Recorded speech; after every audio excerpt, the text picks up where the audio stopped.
See what happens. We will. Thanks, Brad. Speaking of reconvening, a John Doe hearing reconvenes for one reason, and that reason did not show. This John Doe is probing the death of Brandon Johnson at the Milwaukee County Mental Health Facility. Beverly Taylor is here with an update on the case. Bev? Yeah, as you may recall, Johnson is a 25-year-old man who died at the mental health facility in October after repeatedly asking for help. Well, today, the court was expecting to get testimony from one person, his roommate at the facility, but it didn't happen.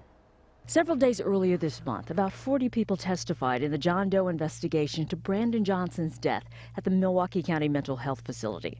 Johnson said he fell, but doctors determined Johnson's complaint of paralysis was all in his head. Within 3 days, Johnson was dead. His back broken in 3 places and a blood clot that traveled to his heart.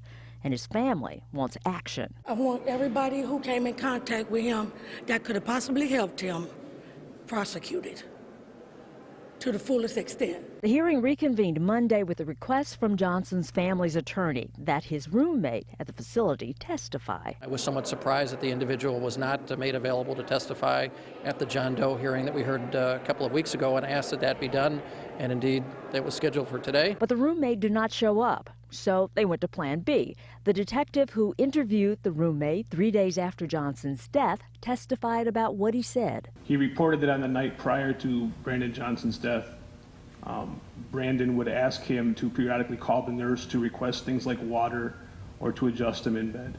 And did he tell you if the nurse was responsive to being called? They were. He stated that he personally observed throughout that night that Brandon was coughing and possibly, I believe he used the term gagging. Attorney Safran says he wishes the roommate would have testified for himself. Given the fact of their close proximity of being in the room and being around each other, that he might have other testimony that he could give. Now, it turns out the roommate was never officially served with a subpoena. Deputies went to his home, but he wasn't there.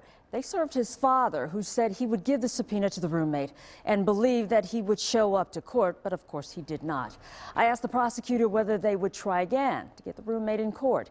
He said that's undetermined.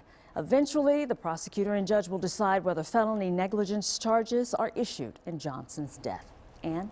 Yeah, thanks for all of that. A father and son are accused